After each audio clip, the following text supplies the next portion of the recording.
Hey, Kendall, take us through what were you going through, your mind going through when you had your number called on that touchdown pass?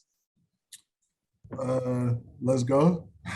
That's really it. I didn't really have too much time to think about anything else. I mean, the play was called, and it's for a specific look, and we got the look, and Matthew did what he does and has done for his whole career, and I just made a play. Thank you. Stu. Kendall, what was that moment like for you, especially considering, you joined the Rams as an undrafted free agent back in 2019, most of the last two seasons, even for the most part, most of the season up until Johnny's injury, spending, most of that time on the practice squad, and now you get a chance to, score a touchdown in a meaningful game like that. What did that moment mean to you, given when you reflect on your journey?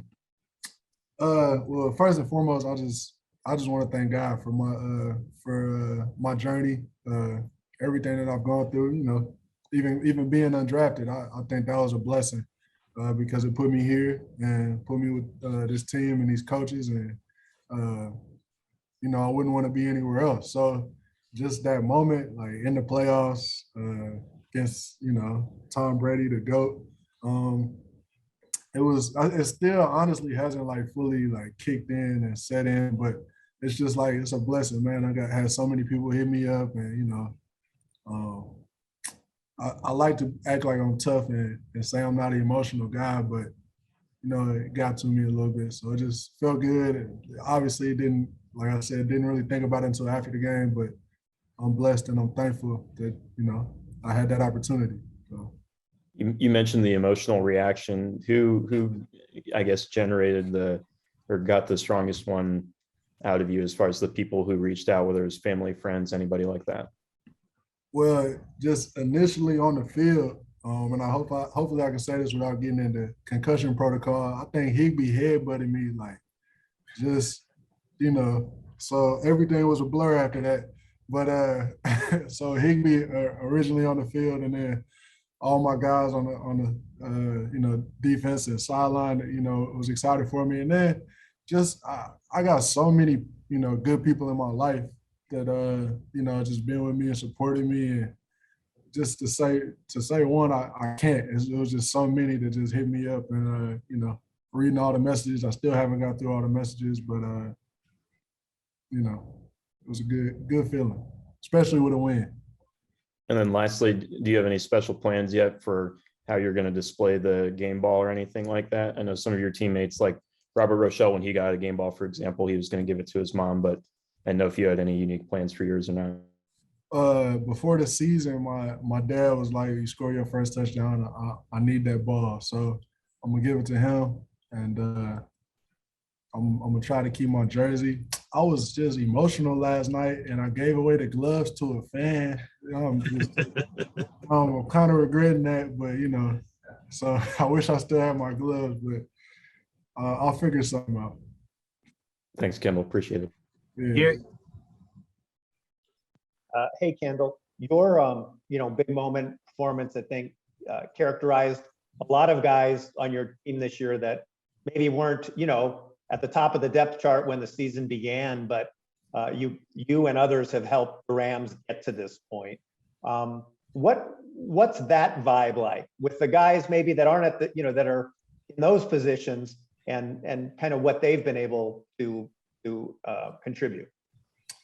That vibe, to answer your question, I think that vibe is just we all feed off each other. We all came in here, learning the league together, learning how things go, how this team works, what their requirements are from each of us as players. And then, then you go to war with each other every day. They say war. We play football. We go play football every day with each other and spend all the hours and everything we do here in this building with each other. And you kind of build bonds. So just to see a lot of us that came in undrafted, I know Troy Reader, he big time. He been doing it since day one.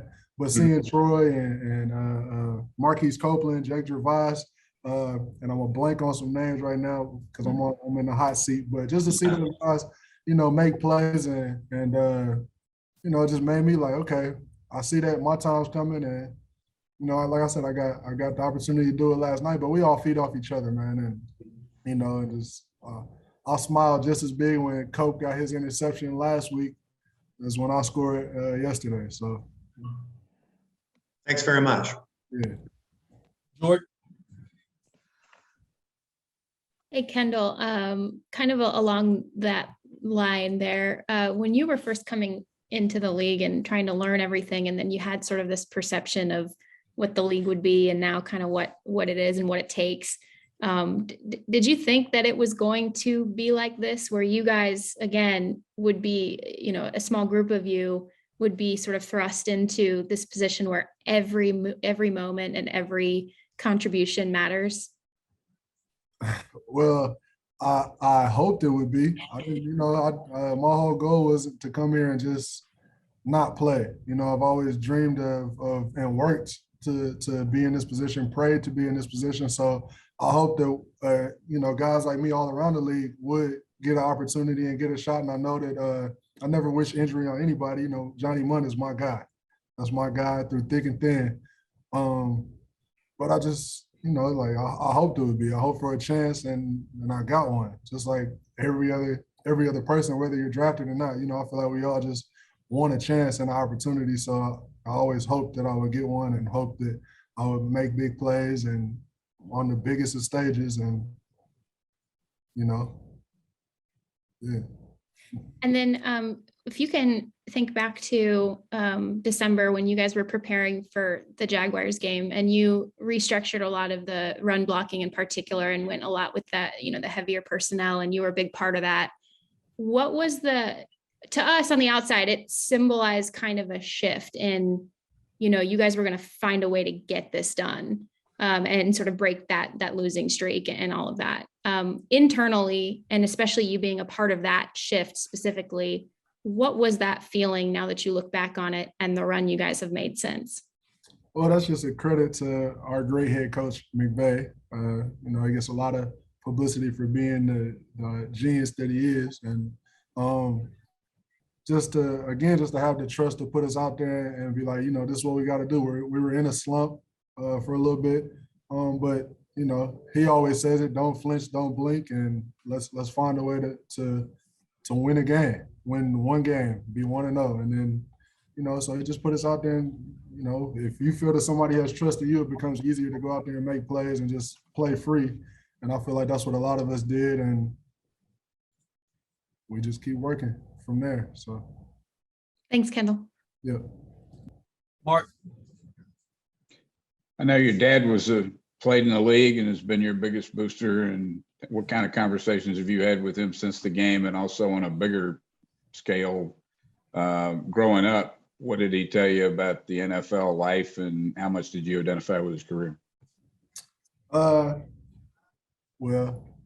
see, now you're gonna try to get me emotional, and I ain't gonna do that. Not on Zoom. Sorry. No, it's all right. When I just sit here and think about really both of my parents, that different parenting techniques, different ways they go about things, but both of them were so influential to me. Very important pieces of my life, of my success, and why I'm here. My dad did play. He played for the Chiefs for 7 years. Was drafted by the Buffalo Bills and played for the Chiefs for 7 years. And he's always been the guy. Like, I played basketball growing up, so if I have 22 points, and this was a stat line: 22 points, 16 rebounds, 7 block shots. He gonna be like, man, you missed 2 free throws that y'all could have blew him out by 20 if you would have made those free throws. And that's just kind of how my dad was. Used to sit on my bed at 5:30 in the morning and turn on all the lights and be like, get up, come on, we're gonna go work out, we're gonna go do this. And he kind of just instilled that work ethic in me, just taught me how to work out, what it takes to be a professional. One of the things I learned, you just got to be a pro before you're a pro, So that's kind of the mindset he instilled in me. How much of that? What's the back talk between you and him since the game? What's crazy is, and Mom, Dad, if y'all see this, y'all have not answered my phone calls since the game. What's going on? So I haven't on this Monday. I gotta remember that they're busy at work. I haven't talked to them. They text me throughout the game, you know, congratulate me, and my dad's like, man, you should have stayed on that block or done this, you know, during the game. So I haven't talked to them yet. Talked to my dad or my mom yet. So Thank you. mhm. Wrap up with you, Jordan. I guess that answers my follow-up question. I was going to ask, because, you know, your dad playing for the Bills and the Chiefs, was going to ask if there was any sort of reaction now that the landscape is starting to form a little bit, what the game after you guys, the reaction for that was. But I guess if you haven't talked to him. The Bills and the Chiefs game was an exciting game yesterday. So I mean, you know, I got yeah. It was an exciting game. Thanks, Kendall.